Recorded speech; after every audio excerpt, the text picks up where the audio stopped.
wa bihi nasta'inu ala umuri dunya waddin. Wassalatu wassalamu ala asyrofil anbiya'i wal mursalin wa ala alihi wa sahbihi ajma'in. Amma ba'du. Yang terhormat Bapak Kepala Sekolah SMP Negeri 1 Susukan, Bapak Haji Basyuni SPD MPD. Yang terhormat para jajaran Polsek SMP Negeri 1 Susukan, dan tidak lupa juga teman-teman saya yang saya hormati dan saya cintai, Bapak Ibu Guru SMP Negeri 1 Susukan. Tepuk tangan untuk kita semua. Masih semangat Bapak Ibu? Semangat. Dalam kesempatan kali ini kita akan bersama-sama menyimak penjelasan tentang diseminasi budaya positif dalam rangka aksi nyata calon guru penggerak angkatan 7 Kabupaten Cirebon di SMP Negeri 1 Susukan yang akan dibawakan oleh Ibu Muji Astuti. Baik, untuk menyingkat acara, kita akan membacakan susunan acara pada siang hari ini. Acara yang pertama, pembukaan. Acara yang kedua, sambutan. Acara yang ketiga, diseminasi. Acara yang keempat, tanya jawab. Dan acara yang terakhir, penutup. Untuk menyingkat waktu, marilah kita masuk kepada acara yang pertama, yaitu acara pembukaan dengan sama-sama membaca basmalah. Bismillahirrahmanirrahim. Kita berlanjut kepada acara yang kedua, yaitu sambutan. Sambutan yang akan disampaikan oleh Bapak Kepala Sekolah SMP Negeri 1 Susukan kepada Bapak Haji Basyuni SPD MPD. Waktu dan tempat kami silahkan.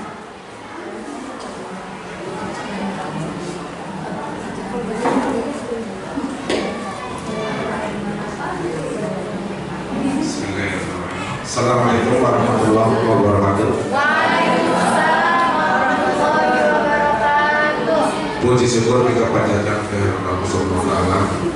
Pada hari ini kita dapat berkumpul dan bersilaturahmi dalam rangka diseminasi modul 1.4 dunia positif.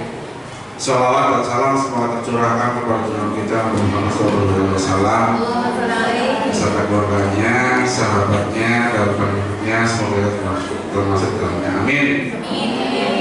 Yang terhormat Bapak Ibu Wakil Kepala Sekolah, Bapak Ibu Guru, dan lebih khusus pada Ibu Puji Astuti yang mau memaparkan modul 1.4. Kita bersyukur bahwa di sekolah kita ada guru penggerak.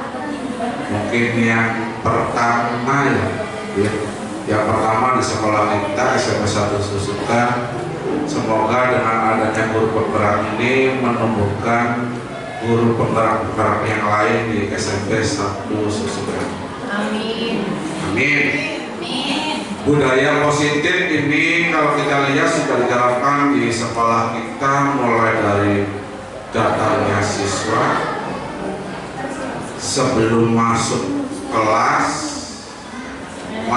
kelas, sebelum pulang, itu sudah diterapkan oleh para siswa dan oleh para bapak ibu. Contoh budaya gotong royong setiap hari Sabtu di SMP 1 Susukan adalah kebersihan dan olahraga.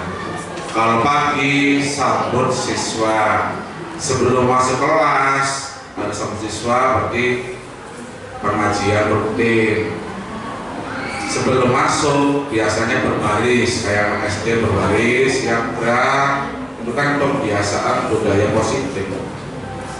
Jadi nilai-nilai yang positif itu kita terapkan mulai masuk sampai anak pulang kembali.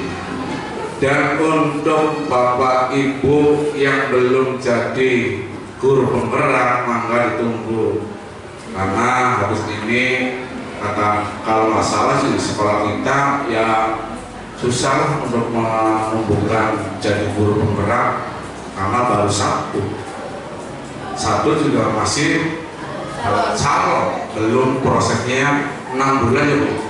6 bulan, baru setelah itu baru dapat sertifikat dinyatakan lulus jadi penggerak. Itu saja yang perlu saya sampaikan. Kurang lebihnya mohon maaf. Assalamualaikum warahmatullahi wabarakatuh.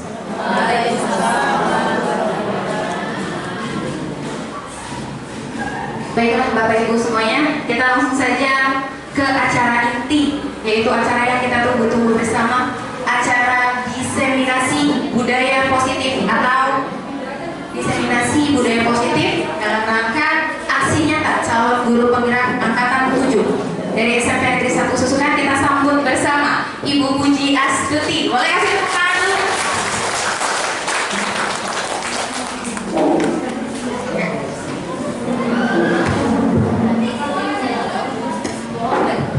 Assalamualaikum warahmatullahi wabarakatuh. Waalaikumsalam warahmatullahi wabarakatuh. Alhamdulillahirrahmanirrahim, puji syukur saya panjatkan kehadiran Allah Subhanahu wa taala yang sampai pada hari ini masih memberikan kita nikmat iman dan Islam. Sholawat serta salam senantiasa tercurah pada junjungan kita Nabi Muhammad SAW beserta para sahabatnya, para keluarganya hingga kepada kita sebagai umatnya. Betapa bahagianya saya hari ini memandang wajah Bapak Ibu yang ada di sini. Saya merasa terharu dan saya lihatkan terima kasih yang sangat mendalam kepada yang pertama adalah Bapak Kepala Sekolah Bapak Hadi Basyuni yang selalu mendukung, memberi arahan, menyambut baik kegiatan-kegiatan dalam rangka calon guru penggerak. Ya, kemudian juga kepada Bapak Ibu saya ucapkan terima kasih di sela-sela waktu istirahatnya, waktu mengajarnya masih menyempatkan hadir dalam kegiatan diseminasi modul 1.4 tentang budaya positif. Jadi sekilas saja Bapak Ibu, salah satu program guru penggerak adalah kegiatan aksi nyata. Saya yakin Bapak Ibu juga mungkin melaksanakan aksi nyata di platform Merdeka Mengajar ya. Ada yang udah, ada yang belum mungkin ya Bapak Ibu ya. Nah, karena memang kegiatan aksi nyata itu dilakukan untuk mewujudkan actionnya kita bagaimana sih gitu, sebagai seorang guru gitu. Baiklah, modul 1.4 tentang budaya positif. Oke, next. Iya, itu adalah sekilas kegiatan-kegiatan yang ada di SMP 1 Susukan. Oke, kita jelas dulu ya Bapak Ibu, silakan berpasangan. Nah, salah satu orang tangannya bayangkan di tangan ibu ini adalah sesuatu yang penting. Digenggam salah satu saja, misalnya Bu Nur Hasanah dan Bu Juju. Bu Nur Hasanah digenggam. Bu Juju nanti gimana caranya melepaskan genggaman itu? Iya, Bu Nur gimana caranya mempertahankan genggaman itu? Ya terserah mau dipertahankan atau tidak gitu ya. Siap ya, jadi sebantu satu digenggam tangannya, satu digenggam. Oke ya. Dalam waktu nanti ya, dalam waktu 30 detik ya. Oke siap. Sekarang digenggam, saya hitung 30 detik. Siapa saja nanti yang berhasil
agar Bunita Tarik. ditarik. Tapi kuat Nggak mau, banget. kuat banget. Dia makan lagi.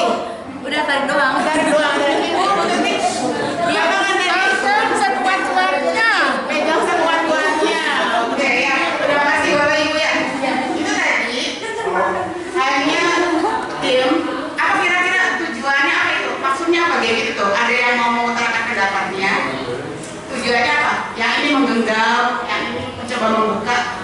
Apa itu? Apa kaitannya hal itu dengan kita dan siswa kita? Ada nggak? Ada. Apa? Wajib. Amin. Ada Bu. Ada. Bu. Apa Pak Edi? Bagaimana caranya kita menyelesaikan permasalahan Bu? Bagaimana caranya kita menyelesaikan Menghadapi masalah? suatu masalah dan bagaimana cara menyelesaikannya? Menghadapi suatu masalah dan bagaimana cara menyelesaikannya. Ya, terima kasih. Wah, boleh tepuk tangan. Oke ya. Tadi ya, Bapak Ibu yang menggenggam tangannya pasti kan berusaha kuat tidak tergoda, tidak membuka. No. Ya, oke, yang membuka, yang berhasil membuka genggamannya mungkin usahanya ada yang dilepas habis ada yang diraih betul menggunakan metode yang beraneka ragam. Merayu-rayu. Meraih, dikritik, diberi iming-iming, dipelintir. Siapa sih yang memiliki kontrol genggaman itu dibuka atau tidak? Diri sendiri. Diri kita sendiri. Ya, begitupun dengan siswa kita. Kita kan, saya yakin hari ini udah setengah hari Bapak Ibu bertemu dengan siswa-siswi tercinta ya. Sudah 2 pekan kita mengajar ya, dengan mereka berbagai perilakunya. Kita kadang memaksa mereka agar nurut, merayu, akan memberi iming-iming atau mungkin menghukum gitu ya. Tapi sesungguhnya yang memiliki kontrol adalah siswa. Guru memiliki kontrol tidak? Oke, untuk lebih jelasnya nanti kita bahas ya. Next. Dalam modul 1.4 ini beberapa yang akan dibahas yaitu tentang perubahan paradigma belajar, disiplin positif, motivasi perilaku manusia, kebutuhan dasar, 5 posisi kontrol guru, keyakinan kelas, dan segitiga restitusi. Next. Pembelajaran dengan paradigma baru. Kelas ini sendiri sudah menerapkan kurikulum merdeka ya Bapak Ibu ya. Merdeka berarti murid, maksudnya merdeka itu berarti murid mengerjakan tugas atau bagaimana mereka menyerap belajar dan tergantung secara diferensiasi, tergantung bakat mereka, tergantung karakter mereka. Kita kan kadang menganggap setiap murid itu sama, ya kan? Jadi prinsip pembelajaran paradigma baru adalah pembelajaran berdiferensiasi, bahwa murid belajar sesuai dengan kebutuhan dan tahap kembangnya untuk mewujudkan profil belajar Pancasila. Masih ingat elemen-elemen pada profil belajar Pancasila? Oke, yang pertama adalah beriman dan bertakwa kepada Tuhan Yang Maha Esa dan berakhlak mulia. Yang kedua, mandiri. Yang ketiga, bernalar kritis. Yang keempat, kreatif. Yang kelima, bergotong royong. Dan yang keenam, berbineka global. Jadi gaungnya kurikulum merdeka adalah tentang mewujudkan profil belajar Pancasila. Next. Disiplin positif. Setuju atau tidak setuju dengan pernyataan berikut? Yang pertama, guru dapat mengontrol murid. Sudah tidak? Sudah. Mana suaranya Bapak Ibu ya? Yang kedua, semua penguatan positif, efektif dan bermanfaat. Setuju? Setuju.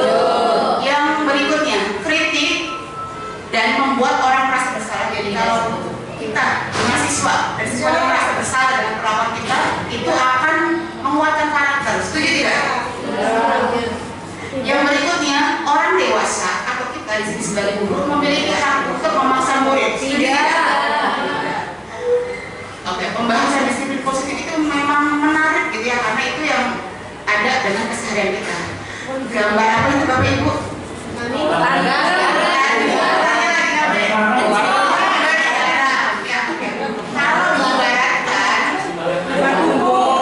benih-benih padi adalah murid kita.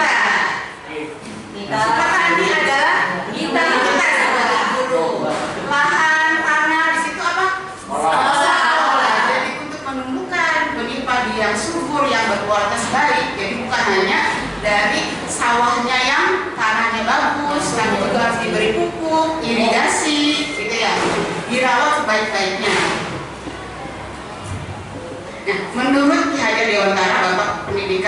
nasional bahwa tujuan pendidikan adalah menuntun segala kodrat yang ada pada anak-anak agar mereka dapat mencapai keselamatan dan kebahagiaan yang setinggi-tingginya baik sebagai manusia maupun sebagai anggota masyarakat.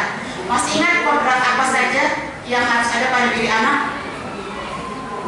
Kodrat alam dan kodrat zaman.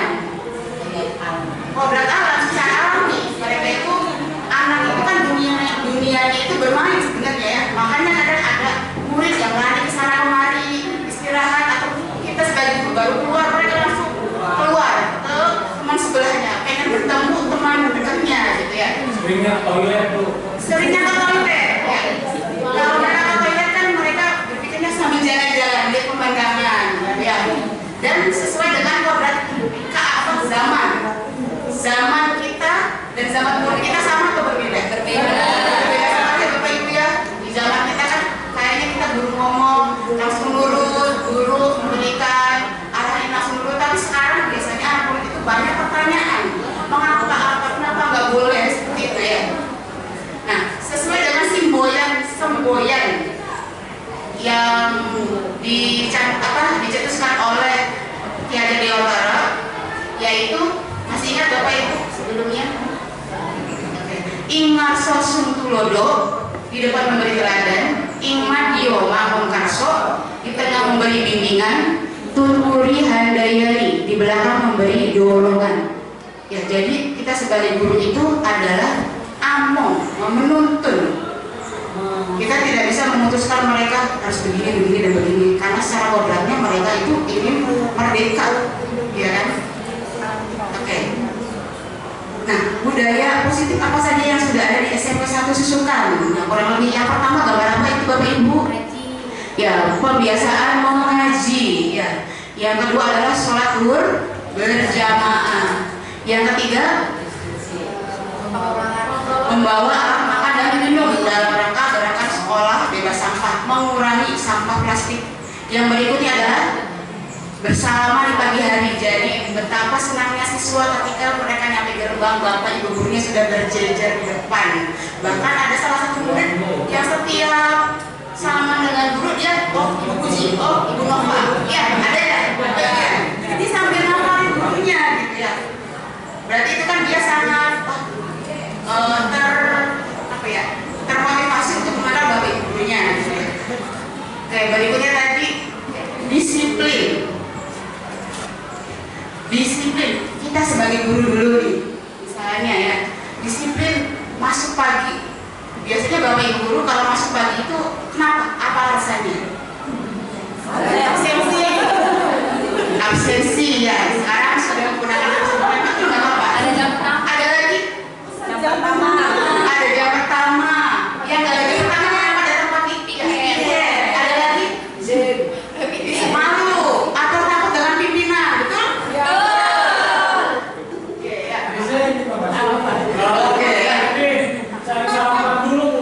Mencari sarapan dulu ya, mungkin yang rumah jauh sekalian kita sarapan dulu. Nah, begitu juga dengan siswa berdisiplin, alasannya macam-macam ya. Kalau bapak ibu mendengar kata disiplin, apa itu? Kaitannya dengan apa? Aturan, taat dengan aturan, apa lagi? Atau hukuman jika melanggar, gitu kan ya. Nah, sekarang mungkin bapak ibu ada yang sudah tahu dikenalkan disiplin positif. Ya. Jadi disiplin positif itu tidak harus dengan memberi hukuman, justru itu adalah salah satu alternatif terakhir dan kalau perlu tidak digunakan sama sekali. Aduh ya, kayaknya dirasa-rasa susah gitu ya. Berikutnya, menanamkan nilai-nilai kebajikan. Ya, ini sih Bagus ya. Kaitannya dengan memberi hukuman, nanti akan dibahas kenapa hukuman itu tidak diperkenankan gitu dalam penerapan disiplin positif. Oke. Sebelumnya teori motivasi. Orang berperilaku menurut Dian Gosen, pertama untuk menghindari ketidaknyamanan atau hukuman murid ya. Yang kedua, mendapatkan imbalan atau penghargaan dari orang lain. Yang ketiga, untuk menjadi orang yang mereka inginkan. Mereka pengen jadi orang disiplin, orang taat, atau menghargai diri sendiri. Kira-kira yang paling Yang ketiga ya. Jadi menumbuhkan motivasi intrinsik atau motivasi dari dalam diri. Nah, apa bedanya hukuman, konsekuensi, dan restitusi? Jadi, disiplin positif itu kaitannya dengan konsekuensi dan restitusi, ya Ibu. Apa bedanya? Kalau hukuman itu bersifat tidak terencana atau tiba-tiba. Ada anak yang bolos ke belakang, kita langsung, oh silakan. Misalnya, gitu ya. Walaupun saya rasa di sini nggak ada hukuman fisik ya biasanya. Atau misalnya membersihkan apa? Tiba-tiba kan. Kemudian murid tidak tahu apa yang akan terjadi dan tidak dilibatkan. Tahu-tahu mereka melakukan kesalahan dihukum seperti itu. Kemudian bersifat satu arah tanpa melalui suatu kesepakatan. Berikutnya berupa tindakan fisik atau psikis. Berikutnya murid merasa disakiti oleh perkataan ataupun perbuatan, sehingga dari hukuman ini biasanya menghasilkan konsep diri yang buruk. Berikutnya konsekuensi. Konsekuensi sudah disepakati. Biasanya gini, kalau kamu tidak mengerjakan PR 3 kali berturut-turut, maka tidak boleh masuk ke kelas. Itu kan ya sudah disepakati. Tapi itu juga walaupun sudah disepakati, itu akan membuat murid tidak nyaman dalam jangka waktu pendek. Iya, mereka akan nurut biasanya, tapi dalam jangka waktu pendek aja. Itu guru senantiasa memonitor murid. Bapak Ibu mungkin pernah ngobrol dengan wali kelas atau dengan guru lain. Kelas ini tuh kayaknya harus selalu diawasi terus ya. Kalau di jam saya mungkin di beberapa guru tertentu anak itu nurut ya kan. Kelas 9, kelas 7, kelas 8 biasanya memiliki guru-guru yang disegani gitu ya. Kayaknya kalau guru itu masuk langsung dari arah mana di situ, langsung berlarian. Kalau guru yang kata aja muridnya duduk aja ya. Nah itu belum ada motivasi intrinsik dari mereka, hanya ya takut kepada takut menjadi guru itu. Tapi ini juga masih menghasilkan konsep diri yang baik. Berikutnya adalah restitusi. Restitusi merupakan pilihan. Murid mendapatkan penguatan. Bapak Ibu ketika anak itu melakukan kesalahan, dia tuh merasa bertugas dengan dirinya sendiri. Ya, merasakan ya. Jangan kita berpikir bahwa anak itu kita marahin itu biasa aja. Sesungguhnya di hati yang paling dalam dia itu merasa berkecil hati, kecewa, ataupun kok saya begini ya, apalagi dipanggil-panggil lagi gitu ya. Saya pun begitu ya Bapak Ibu. Bukan berarti saya di sini itu paling baik ya, tapi saya juga baru mendapatkan ilmunya gitu ya. Nah, masalahnya terpecahkan, murid belajar bertanggung jawab untuk perilakunya. Kita kan tidak bisa selalu mengawasi murid ya Bapak Ibu. Kita harapkan mereka, apalagi di era sekarang, apa-apa saja bisa dicari di YouTube, bisa dicari di Google. Bagaimana menumbuhkan nilai-nilai kebajikan agar mereka itu bertanggung jawab. Anak paham dirinya sendiri yang memegang kendali. Seperti tadi game tadi, ya bahwa ternyata yang memiliki kontrol ini adalah diri kita sendiri. Seperti tadi Bu Indah dan Bu Ita. Tadi siapa yang memegang tangan? Bu Ita. Walaupun Bu Indah merayu-rayu, membujuk, ditarik-tarik, tapi Bu Indah tidak membuka genggamannya. Karena Bu Ita tahu yang memiliki kontrol ini adalah dirinya sendiri. Hal yang lahir dari restitusi adalah konsep diri yang kuat. Nah, ada istilah dihukum oleh penghargaan. Loh, kok penghargaan dapat menghukum kita? Misalnya ada anak yang dapat ranking juara 1. Menurut Bapak Ibu apa yang dirasa oleh yang juara 2? Dia kan akan bertanya, kok saya malah juara 2 gitu ya. Itu yang dapat juara. Yang tidak dapat juara mungkin diam aja. Kedepannya mungkin ya udahlah, saya mau gini-gini aja. Pernah nggak mendengar sentilan itu dari murid? Sering ya. Jadi udahlah saya mah misalnya dianggapnya murid yang suka bandel atau apa gitu. Jadi penghargaan maupun hukuman adalah cara-cara mengontrol perilaku seseorang yang menghasilkan potensi untuk pembelajaran yang sesungguhnya. Karena sebenarnya anak belajar itu sendiri itu adalah penghargaan itu sendiri. Jadi harusnya anak itu tanpa diiming-imingi oleh nilai atau tanpa diiming-imingi oleh hadiah, anak itu harusnya ya tumbuh motivasi intrinsik atau motivasi dari dirinya. hanya memunculkan motivasi itu kan perlahan ya Bapak Ibu ya. Next. Keyakinan kelas. Nah, Bapak Ibu saya yakin dalam kehidupannya juga pasti punya prinsip-prinsip yang dijaga kuat, ya nggak? Yang saya itu tidak mau melanggar prinsip tersebut. Begitupun juga dalam suatu kelas atau sekolah, hendaknya memiliki keyakinan kelas. Apa itu keyakinan kelas? Yaitu suatu yang diyakini bersama yang berasal dari penyatuan pikiran untuk menjadi nilai-nilai kebajikan untuk diturunkan di kelas tersebut. Membentukkan keyakinan kelas biasanya kan adanya aturan kelas atau tata tertib kelas gitu ya. Nah ini ada yang lebih ini lagi, keyakinan kelas bersifat lebih abstrak, lebih umum, merupakan pernyataan universal dan kalimat positif. Jadi kalau keyakinan kelas dilarang makan di dalam kelas itu tidak disarankan karena harusnya adalah kata-kata yang positif. Misalnya saling menghormati, saling menghargai, itu kan cakupannya luas nih Bapak Ibu. Oke, berikutnya adalah tidak terlalu banyak, kira-kira bisa diingat oleh siswa. Gitu. Berikutnya, murid berkontribusi dalam pembuatan keyakinan kelas dan keyakinan kelas itu harus ditinjau dari waktu ke waktu. Next. Oke, itu sedikit pembentukan keyakinan kelas di kelas saya sendiri 9F. Jadi saya menyampaikan dulu apa itu keyakinan kelas. Memang murid itu ketika disuruh sok saya bagikan sticky note, kamu pengennya kelas impian kamu seperti apa? Rata-rata kan ya, kelas saya, bukan rata-rata kelas saya itu biasanya tidak boleh sering keluar, tidak boleh sering WC.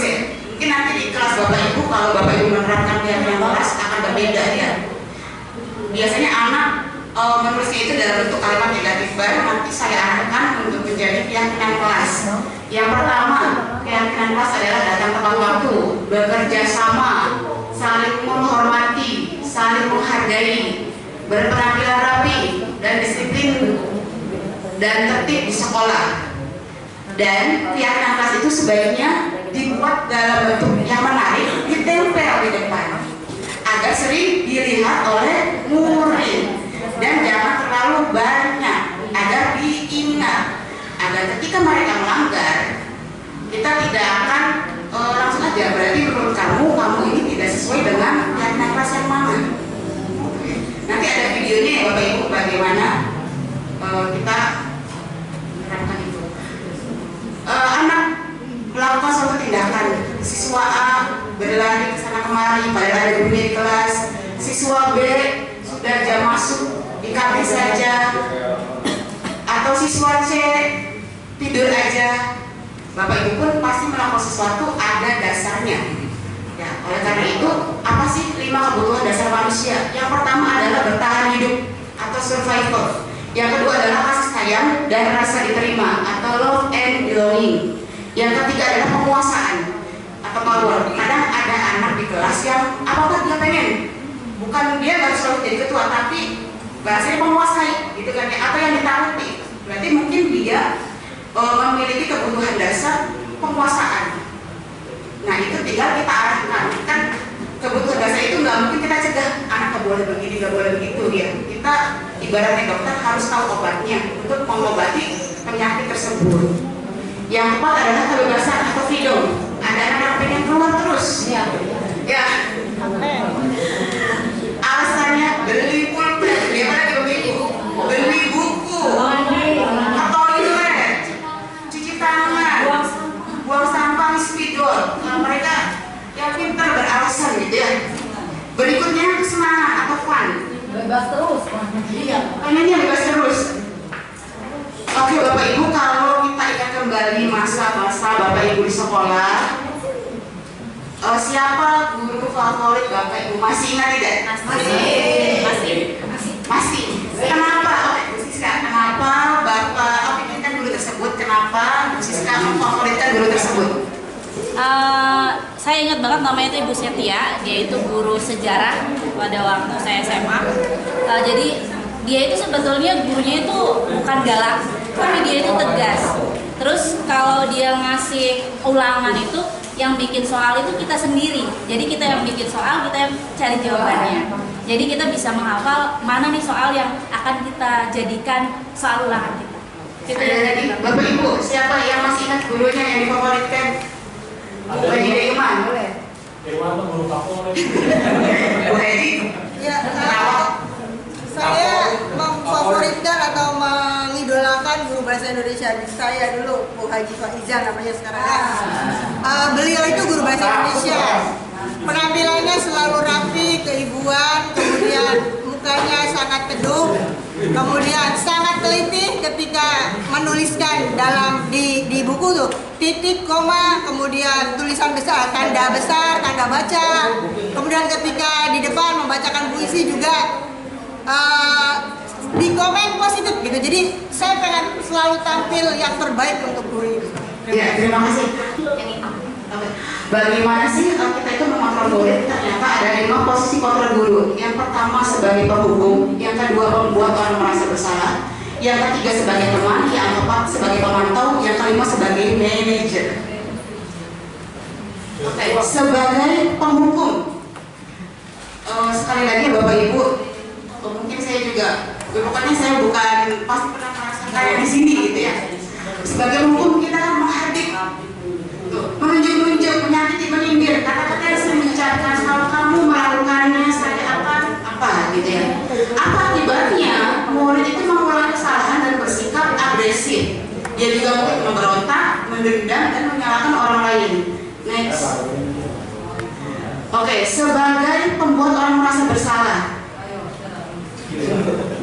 Kamu sudah mengecewakan Bapak Ibu. Tuh, ya. Atau kamu gak kasihan sama ibu ya? Oh masih ribut aja. Nah itu akibatnya murid mungkin akan baru, tapi dia tuh merasa diri dia itu apa ya, merasa rendah diri. Berarti saya mengecewakan guru saya, ya kan? Next. Sebagai teman, kenapa sih kamu terlambat? Oh bangunnya siang ya? Jangan nanti jadi ulang lagi ya. Terus nanti absennya gampang ibu. Ada yang kayak gitu ya. Saya pernah seperti itu, pernah ya. Berikutnya pemantau. Misalnya ada luar, apa aturannya nih? Kenapa kamu tidak melakukan itu? Gitu ya. Oke, next. Sebagai manajer misalnya, ditanya kenapa kamu melakukan hal tersebut? Apa yang kamu yakini sebagai seorang siswa? Gitu. Dan ditanya kalau kamu meyakininya, mau kamu memperbaikinya gitu. Jika kamu meyakini hal tersebut, kamu itu pengen diri kamu seperti apa?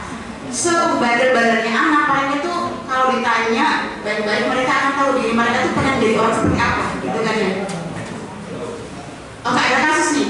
Ibu Dani lagi mengajar belajar bahasa Inggris. Nah, siapa di sini? Ibu Dani mana Ibu Dani? Ibu Dani. Oke, Ibu. Ya, perhatikan Fajar. Fajar itu lagi tidur-tiduran dan nampak acuh tak acuh. Nah, kemudian Ibu Dani menunjuk Fajar, coba maju ke depan, jawab pertanyaan nomor 3. Fajar pun tanpa malas-malasan, kemudian sampai di depan Pak tulis, Fajar nggak tahu lagi harus ngapain gitu ya. Pernah seperti itu Bapak Ibu? Saya sendiri pernah. Ya. Ayo Fajar, jangan tidur-tiduran lagi. Gitu kan? Lain kali perhatikan, sudah duduk sana. Gitu. Fajar pun kembali duduk ke bangkunya, dan sering sekali terjadi. Pada saat ditegur oleh Ibu Dani, Fajar menjawab, tidak tahu Bu. Dan Ibu Dani pun berkata, gimana kamu Fajar? Kamu gak kasih nama Ibu ya? Ibu udah capek-capek ngajar loh, masa kamu gak bisa? Nah, menurut Bapak Ibu itu posisi kontrol yang seperti apa? Tadi kan ada 5 kan? Yang kedua apa tadi? Membuat merasa bersalah. Apa tadi dari kalimatnya ya? Gimana kamu Fajar? Kamu gak kasihan ya sama Ibu ya? Ya kan? Oke. Ini ada video Bapak Ibu yang saya rasa bagus sekali gitu ya. Saya aja waktu melihat video ini merasa terenyuh dan tergugah seperti diguyur air es gitu. Oh, yang saya rasakan selama ini begitu. Oke, mohon disimak baik-baik.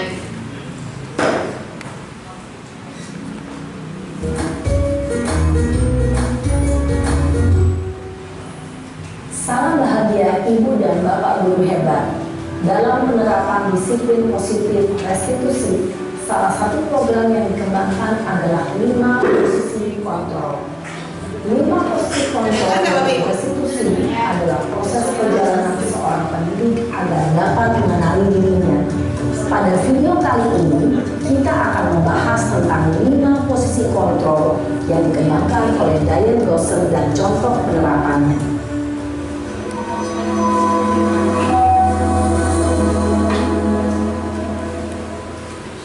5 posisi kontrol itu adalah: 1. Posisi penghukum. 2. Posisi pembuat merasa bersalah. 3. Posisi teman. 4. Posisi pemantau atau monitor. Dan 5. Posisi manajer. Untuk lebih memahami kelima posisi tersebut, mari kita saksikan kasus Naren yang terlambat hadir 20 menit di sekolah dan melihat bagaimana kelima posisi kontrol dalam menghadapi masalah tersebut.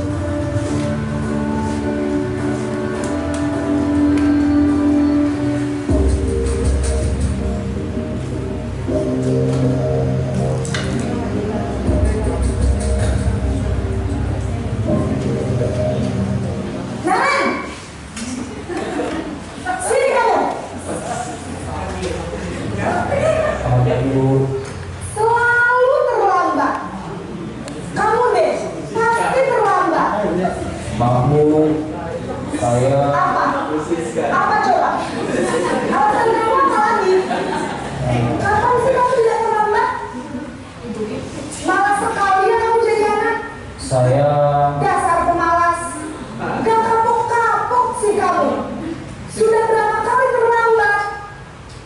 Sana, kamu keliling lapangan basket 2 kali. kenapa saya harus ke lapangan basket Bu? Kenapa? Kamu melambat ibu. Berani-beraninya jawab. Sudah terlambat, masih berani jawab pula. Sekarang, keliling lapangan basket 5 kali sekalian. Biar kapok. Cepat. Pergi sana ke lapangan basket. Posisi penghukum biasanya berbicara dengan nada tinggi, menghardik, menunjuk-nunjuk, menyakiti, dan menyindir. Hukuman bisa berupa fisik maupun psikis. Ibu dan Bapak guru hebat, Yang kedua ya, ini adalah membuat merasa bersalah. Naren lagi ya semuanya. Naren lagi.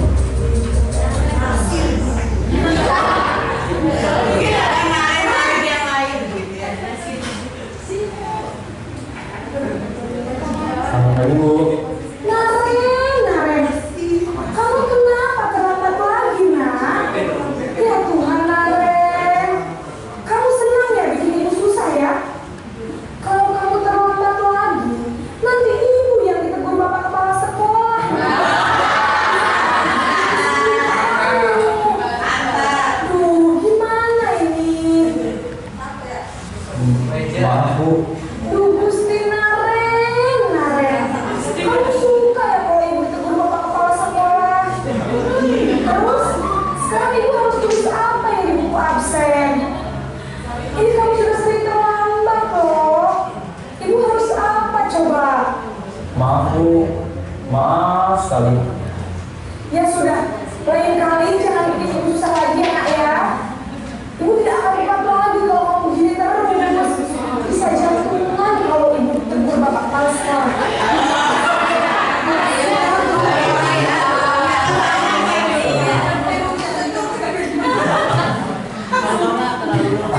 Ini yang ketiga apa tadi? Teman ya. Naren,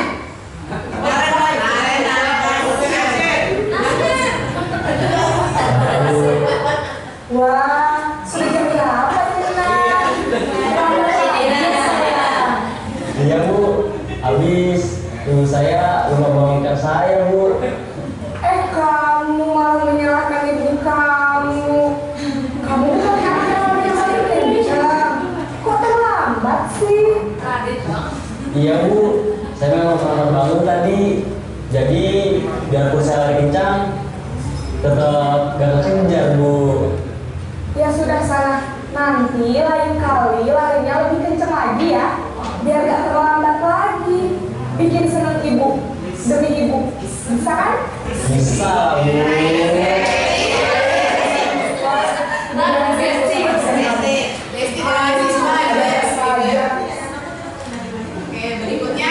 bisa berperilaku baik.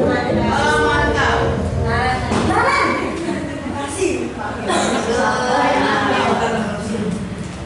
Selamat pagi Bu. Naren, apa peraturan sekolah kita tentang jam berapa kita harus masuk sekolah, nak? Kita harus di sekolah jam 7 Bu. Iya betul, sekarang sudah jam 7.20. Naren sudah tahu konsekuensinya jika terlambat hadir? Paham Bu, saya harus tinggal kelas pas jam istirahat selama 20 menit. Iya benar, konsekuensinya demikian. Jadi nanti jam 9.30 pas istirahat, kamu harus tinggal di kelas, kerjakan tugas tambahan untuk ketertinggalan kamu, ya? Baik Bu. Next yang terakhir, manajer ya. Mantap. Naren,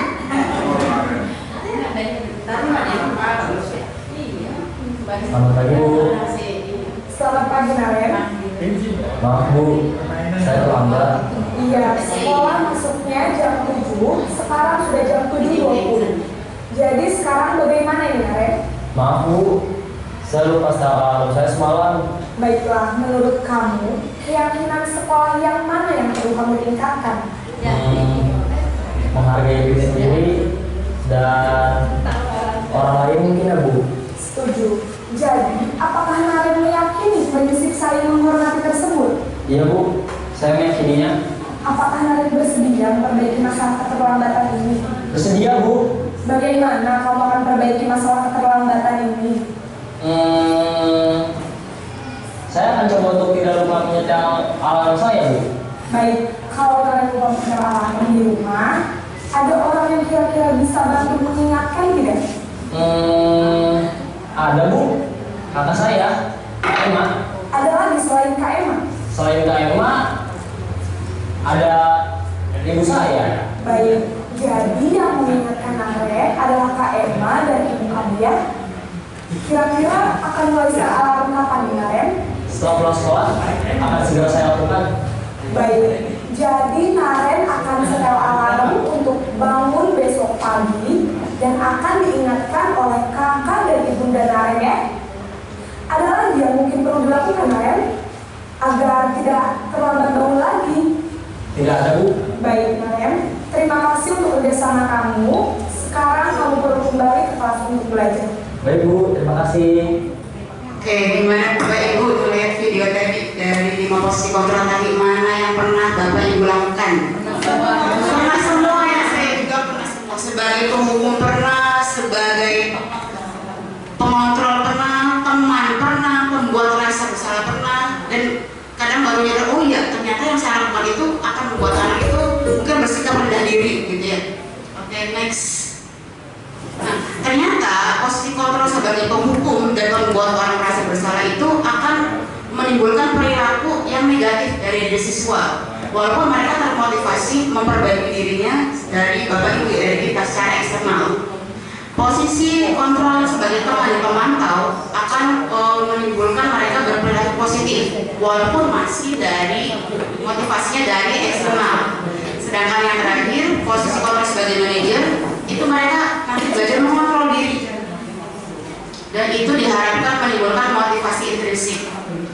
Posisi kontrol yang kelima tadi tentang manajer itu terkait juga dengan restitusi. Apa sih itu restitusi? Yaitu proses menciptakan kondisi bagi murid untuk memperbaiki kesalahannya ya, sehingga mereka bisa kembali pada kelompok mereka. Apa sih itu restitusi? Itu juga diperkasai. Restitusi adalah proses menciptakan kondisi bagi murid untuk memperbaiki kesalahannya, sehingga mereka bisa kembali pada kelompoknya, pada kelompok mereka dengan karakter yang lebih kuat. Jadi di sini ada 3 kata kunci: memperbaiki kesalahan, dan mereka kembali ke temannya, ke kelompoknya itu dengan karakter yang kuat. Karakter lebih kuat. Tahapan restitusi disebut juga dengan segitiga restitusi. Yang pertama adalah menstabilkan identitas, yang kedua adalah validasi tindakan yang salah, dan yang ketiga adalah menanyakan keyakinan kelas.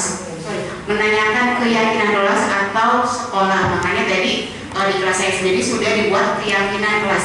keyakinan kelas yang kita buat dan kita laksanakan itu tentunya harus dipantau ya Bapak Ibu ya. Mungkin nanti akan ada perbaikan selama prosesnya gitu. Menstabilkan identitas. Ketika anak contoh kasus berantem, jambak-jambakan, ini pernah terjadi di salah satu kelas ya. Ada 2 siswa ribut berantem. Nah, kita kan harus menenangkan mereka dulu. Mereka kan kondisinya lagi emosi ya Bapak Ibu. Distabilkan dulu identitasnya. Tujuannya apa? Untuk mengubah identitas anak dari orang yang gagal karena melakukan kesalahan menjadi orang yang sukses. Kalimat yang sering dilontarkan misalnya, gak ada manusia yang sempurna. Oh, kamu merasa difitnah oleh teman kamu. Oh, ibu juga kayaknya kalau difitnah juga akan marah. Itu sebagai wujud kita memanusiakan manusia bahwa ibu juga mungkin pernah terlambat datang, pernah marah juga, gitu ya. Next.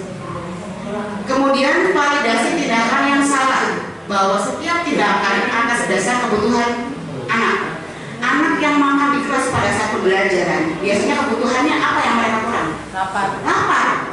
Sedangkan kebutuhan dasar itu bagi kita sendiri susah kan ya untuk mengontrolnya, yang memang harus dipenuhi gitu ya. Kemudian apa kalimat-kalimat yang sering diucapkan? Misalnya kayak tadi sudah jawab-jawaban gitu ya, sudah kita kenalkan loh. Nah terus tadi kamu apa yang kamu lakukan? Iya Bu, tadi saya tarik bajunya, tapi udah gitu. Nah kita tahu, oh, ternyata kamu sudah stop sampai situ ya, padahal kamu mungkin melakukan yang lebih buruk lagi, tapi kamu sudah menyetop diri kamu gitu ya. Kemudian kamu pasti punya alasan kan? Nah, ingat, setiap perilaku pasti punya dasar kebutuhan yang harus dipenuhi dan punya alasan. Kemudian kamu patut bangga pada diri kamu karena telah melindungi sesuatu yang penting. Next. Yang berikutnya adalah menanyakan keyakinan. Ini tujuannya sebagai kontrol agar anak termotivasi secara internal.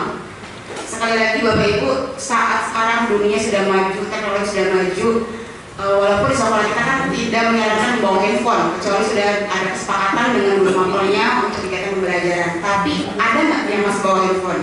Ada. Walaupun saya ngomong silakan yang bawa HP dikumpulkan, ada nggak yang tidak mengumpulkan? Ada. Ya, karena ya yang dapat mengontrol mereka adalah diri mereka sendiri. Dikhawatirkan kan mereka ketika tidak memiliki kontrol diri, ya mereka mengakses hal-hal yang tidak baik gitu ya. Nah ini misalnya pada tahap menanyakan keyakinan, biasanya pertanyaannya adalah apa yang kita percayai sebagai warga di kelas tersebut atau sebagai keluarga. Kemudian nilai-nilai umum apa yang kita sepakati, kayak tadi keyakinan kelasnya apa sih yang kamu langgar gitu, masih ingin melaksanakannya enggak gitu. Terus nanti apa yang bisa kamu perbaiki dari sikap kamu gitu. Ada satu lagi video restitusi Bapak Ibu. Ini bukan apa kemarin lagi kita lihat ya. Dilan sekarang dilan.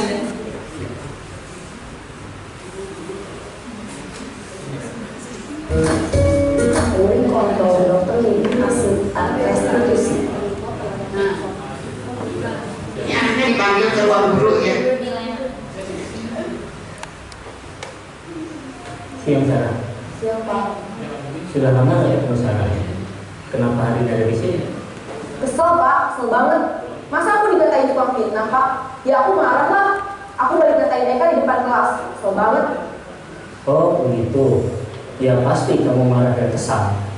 Bapak juga akan marah apabila ada yang menuduh Bapak seperti itu. Kemudian pada saat itu kamu mau melakukan apa? Ya saya langsung ngatain Eka lah Pak. Kesel banget. Saya bentak-bentak dia di depan teman-teman lain. Oh begitu. Pasti kamu melakukan seperti itu karena suatu alasan tertentu kan? Iyalah, masa saya diam saja Pak? Ya saya bela diri lah. Masa saya dituduh tukang fitnah? Ya wajib kan mempertahankan harga diri. Untuk kamu tidak bertindak lebih gegabah lagi, hanya membentak-bentak. Iya Pak. Untung saya masih bersabar dan hanya membentak saja. Sudah gemes padahal saya pasti bela diri lah. Ya pasti ya. Tapi kamu memilih untuk tetap bertahan dan bersabar. Kamu memilih untuk tidak berbuat lebih parah lagi kan? Iya. Nah, sekarang coba kita lihat prakteknya di kelas. Tindakan kamu itu kira-kira sesuai dengan keyakinan kelas atau prinsip kamu tidak? Enggak lah Pak, capek Pak jadi pengarang. Jadi keyakinan atau prinsip mana yang sesuai dengan keinginan kamu? Ya, saya sebenarnya sangat menghargai orang lain. Mungkin saat itu saya menjadi emosi, jadi tidak menunjukkan sikap itu. Kamu meyakini tidak? Menghargai orang lain itu penting buat kamu? Yakinlah Pak. Iya, setuju. Kita harus saling menghargai. Namun, ada juga keyakinan yang kita sepakati yang perlu kita jalankan apabila kita sedang marah, bukan? Ya, saya bisa lebih proaktif, mulai dengan diri sendiri. Saya bisa jadi lebih sabar, mengambil waktu jeda untuk berpikir mau apa selanjutnya. Kira-kira kamu bersedia memperbaiki masalah ini tidak? Sedia Pak. Kalau kamu memperbaiki masalah ini, kamu akan menjadi orang seperti apa? Saya akan menjadi orang yang bertanggung jawab kali ya Pak. Dan senantiasa proaktif. Iya, menurut kamu bagaimana rasanya menjadi orang seperti itu? Ya nyaman lah, bangga bisa bersabar dan menahan diri. Baiklah kalau begitu. Yuk kita pikirkan bagaimana memperbaiki masalah ini.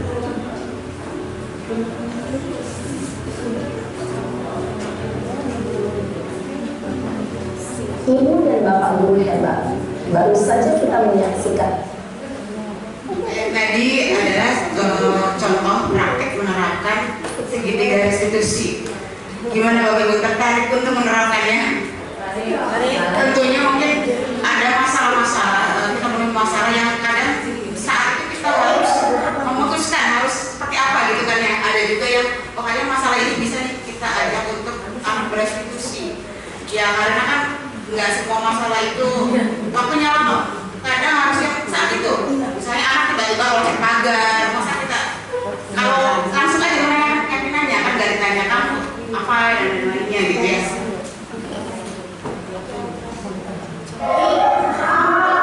Itu contoh praktek segitiga restitusi yang saya lakukan.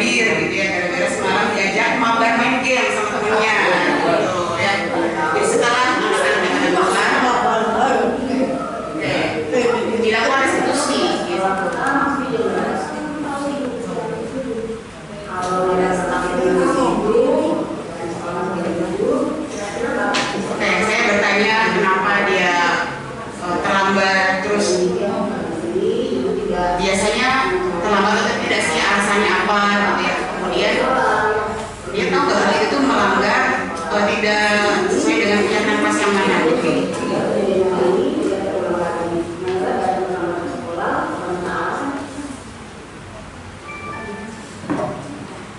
Oke, Bapak Ibu tadi kan dari 5 posisi kontrol itu kita sepakati yang baik yang mana sih? Yang manajer ya. Tentunya kita bertahap melaksanakan itu ya Bapak Ibu ya. Coba deh Bapak Ibu lakukan, nanti kelihatan bagaimana respon siswa. Iya. Tentunya kalau guru BK saya banyak belajar ya. Kebetulan guru saya juga murid yang super.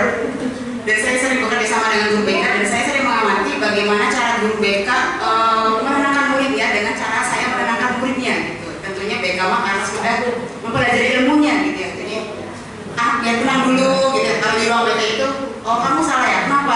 Apa yang bisa kamu perbaiki? Seperti itu ya. Ya kita belajar ya. Kemudian juga restitusi tadi. Guru menjadi guru adalah panggilan jiwa kan ya Bapak Ibu ya. Saya yakin apapun dulunya Bapak Ibu ingin menjadi guru. Ya inilah di saat ini kita itu adalah pengganti orang tua mereka di sekolah. Banyak hal-hal viral terjadi, misalnya ada guru yang memukul muridnya jadi viral, ada padahal nyuruh sholat duha ya, itu kalau masalahnya ada kasusnya. Itu kan kita harus bisa apa ya, ada tindakan apa, kita mengatasinya seperti apa saya yakin dengan banyaknya guru di SMP 1 Susukan, ada berapa jumlah gurunya? 50 ditambah staff TI 10 ya. Dengan jumlah kelas 30, permasalahannya itu tiap hari ada saja. Oke. Dan saya juga percaya Bapak Ibu mungkin marahi siswa, menegur siswa, atau mungkin baik-baik siswa, karena itu kan kepedulian kita ya Bapak Ibu ya. Kita itu ingin menjadikan mereka itu baik, menjadikan mereka itu tidak nanti menyesal gitu ya. Hanya kadang-kadang kan ada yang paham, ada yang tidak. Kuncinya adalah sabar, sabar, dan sabar. Kalau seorang anak, apa baktinya? Ditanya kan misalnya, siapa yang harus dihormati? Jawabannya kan ibumu, ya. Kalau bagi seorang guru, siapa yang harus kita rangkul atau kita pedulikan? Murid kita. Saking kita itu berinteraksi dengan murid itu luar biasa, menghabiskan setengah hari. Oke, terakhir ya, semoga apa yang saya sampaikan, tanya jawab dulu boleh? Ya, baik Bapak Ibu semuanya, kita mengingat acara yang keempat, yaitu ada acara tanya jawab. Di sini jangan ada yang malu-malu. Barangkali ada kasus yang pengen disampaikan ke Ibu Puji, atau ada cerita tentang masalah di kelasnya, silakan berikan pertanyaan ke Ibu Puji. Maka ada yang mau ingin bertanya, siapa? Oke, sifatnya diskusi aja ya Bapak Ibu ya, belum tentu apa yang saya sampaikan juga. Saling bertanya, ini sharing, saling sharing. Ada yang ingin bertanya? Oh iya, Bu Yayan. Maju dulu ya. Gak pakai itu juga udah Kedengaran ya? Assalamualaikum warahmatullahi wabarakatuh. Ya, dari paparan tadi yang begitu menarik, ada yang sangat menarik bagi saya karena sering terjadi di keseharian. Yang pertama yaitu tentang ranking, penghargaan penghukuman tadi, penghargaan penghukuman. Nah, ya penghargaan itu jadi hukuman.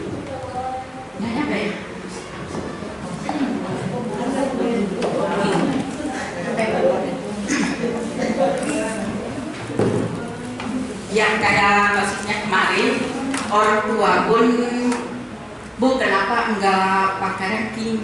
Sekarang kan enggak pakai ranking gitu ya, karena dengan adanya ranking itu nantinya membuat minder anak yang tidak ranking atau tadi penghukuman. Nah sebaiknya itu bagaimana? Karena kalau menurut saya, kalau tidak di ranking, anak itu kadang yang pinter itu nggak ada, kayaknya nggak ada pencapaian, yang nggak, bukan bodoh ya, yang nggak pinter kayak jadinya masa bodoh. Tenang aja karena nggak ada ranking, nggak ada yang rendah, kayaknya tuh biasa-biasa aja, nggak ada beban gitu. Bagaimana ini yang seharusnya tidak apa yang aturan tidak boleh di ranking, tapi efeknya itu ke anak-anak jadi bersifat mas bodoh. Dan yang pinter pun kayaknya, saya pinter kayaknya nggak dihargai gitu. Terus apa lagi tadi itu ya? Sama ada dua.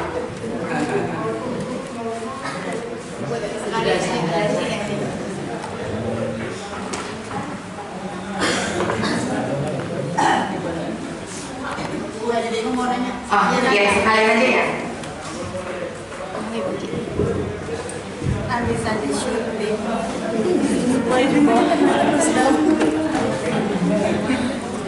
Bismillahirrahmanirrahim. Assalamualaikum warahmatullahi wabarakatuh.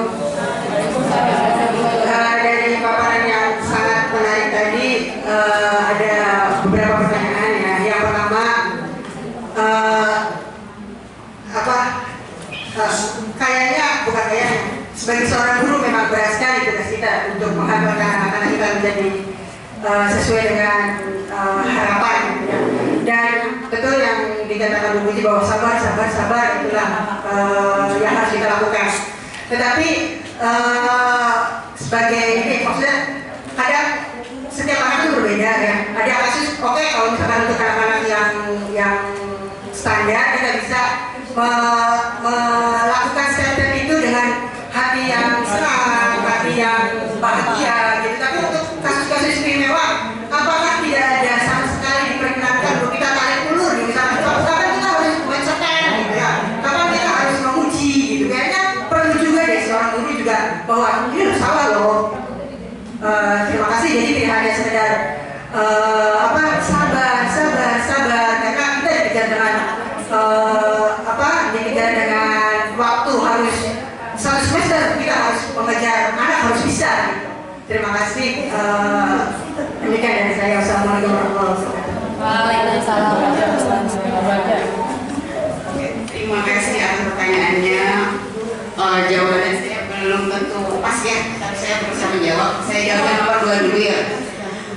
Biasanya apalagi di gaungnya kurikulum merdeka kan salah satunya awal itu ada tes diagnostik awal ya. Itu khususnya untuk melihat mereka kemampuannya di mana, bakatnya kemana gitu ya. Ibaratnya seorang dokter kita harus tahu dulu penyakitnya baru kita kasih tahu obatnya gitu. Memang kenapa bukan hanya sabar-sabar itu sebenarnya istilah kita saja gitu ya, karena kan begitu banyak karakter siswa. Jadi kita tentukan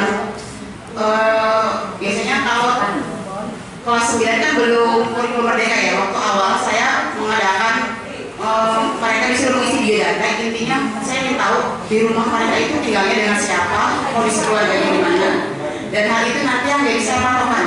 Saya membimbing mereka itu seperti apa. Kalau ada anak yang broken home, mereka kan sebenarnya nggak ada contoh teladan di rumahnya ya.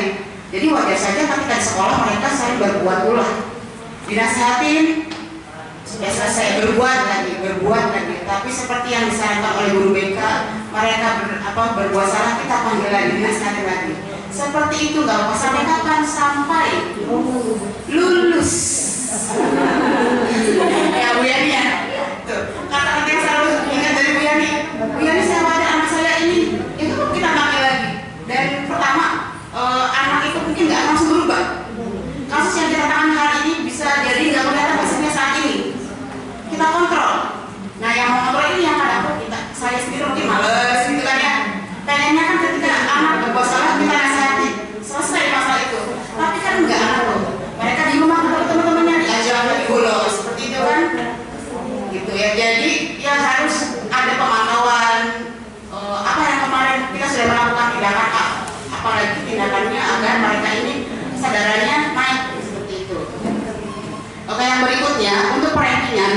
Waktu saya sekolah atau mungkin Bapak Ibu sekolah kan memang ada rankingnya, tetapi dengan adanya bahwa kita itu harus memperlakukan murid itu sesuai dengan bakat dan minatnya masing-masing.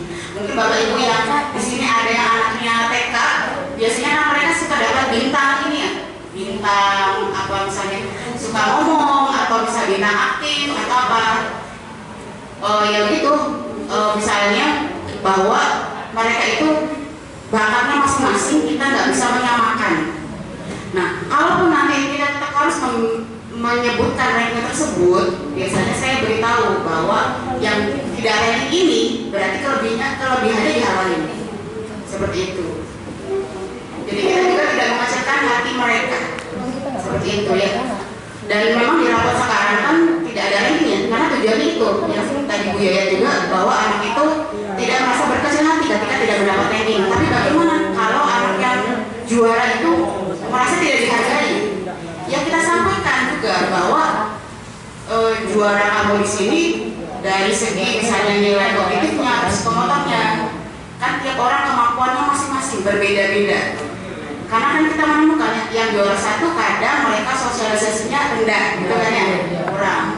Gak apa-apa, nanti kamu jadi kita sampaikan, kita ajak mereka berarti kamu apa nih harus ditingkatkan. Ya memang begitu ya Bapak Ibu, jadi ke murid itu harus satu-satu ya, harus telaten gitu ya. Ya sama-sama kita memperbaiki diri agar lebih ingat mereka itu datang ke sini untuk belajar ilmu, belajar dari Bapak Ibu guru, gitu, seperti itu. Itu saja, mungkin ada yang mau memberi tambahan. Oke, kalau gitu saya cukupkan. Terima terima kasih atas kehadiran Bapak Ibu. Saya kembalikan ke moderator. Baik Bapak Ibu semuanya, kita ucapkan terima kasih banyak kepada Ibu Puji yang telah menjelaskan beberapa diseminasi penyebaran budaya positif yang ada di sekolah. Semoga Bapak Ibu di sini bisa diterapkan yang tadi sudah dijelaskan oleh Ibu Puji Astuti. Baik Bapak Ibu, kita telah menginjak acara yang terakhir, yaitu acara penutup dan doa. Saya sendiri selaku pembawa acara ingin mengucapkan terima kasih banyak. Mohon maaf apabila ada salah kata. Mari kita tutup acara ini dengan sama-sama membaca hamdalah. Alhamdulillahirrahmanirrahim. Terima kasih telah hadir dalam kesempatan kali ini. Semoga Bapak Ibu semuanya termotivasi untuk menjadi calon guru penggerak selanjutnya. Tepuk tangan untuk kita semua. Calon guru penggerak, tergerak, bergerak dan menggerakkan. Terima kasih dan tepuk tangan untuk kita semua.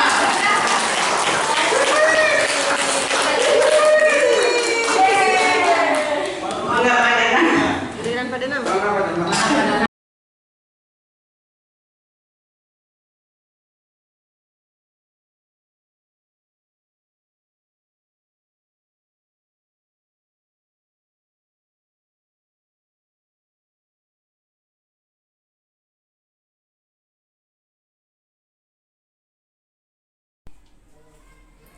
Assalamualaikum warahmatullahi wabarakatuh. Saya Kepala SMP 1 Susukan Kabupaten Cirebon. Saya menyambut baik aksi nyata yang dilakukan oleh tenaga pendidik kita, yaitu Ibu Puji Astuti, tentang budaya positif. Ibu Puji juga nampak menguasai materi dan komunikatif. Harapan saya, Bapak dan Ibu guru di SMP 1 Susukan dapat memahami nilai-nilai budaya positif dan menerapkannya sehingga terwujud sekolah ramah anak. Terima kasih dan sukses selalu untuk Ibu Puji. Wassalamualaikum warahmatullahi wabarakatuh.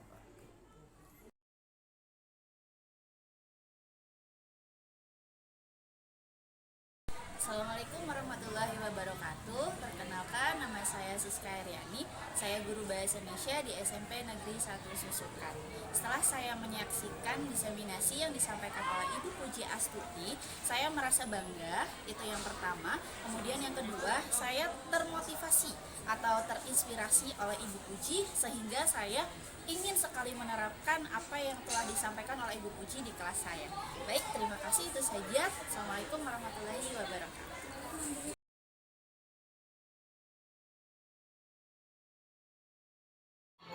Assalamualaikum warahmatullahi wabarakatuh. Waalaikumsalam warahmatullahi wabarakatuh. Hari ini kita akan membuat keyakinan kelas. Jadi keyakinan kelas itu adalah nilai-nilai kebaikan, nilai-nilai kebijakan yang bisa kelas kita wujudkan dan kita yakini. Misalnya apa? Kelas kamu ini harusnya seperti apa sih? Atau kamu pengennya apa sih? Di kelas ini pengennya apa? Saya disiplin semua. Siswa disiplin, berarti nanti kamu menuliskan seperti itu. Kan berbeda-beda kan tiap orangnya. Jadi nanti dari sekian banyak nilai-nilai, nanti diambil hanya 5-7 agar mudah diingat. Kira-kira ini yang bisa kita laksanakan ya.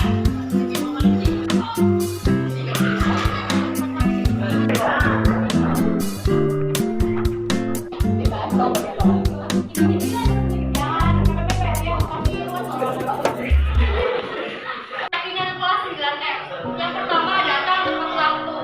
Kedua, bekerja sama menjaga kebersihan kelas. Ketiga, saling menghargai sesama teman. Keempat, menghormati bapak atau ibu. Kelima, berpenampilan rapi. Keenam, disiplin dan tertib di dalam kelas.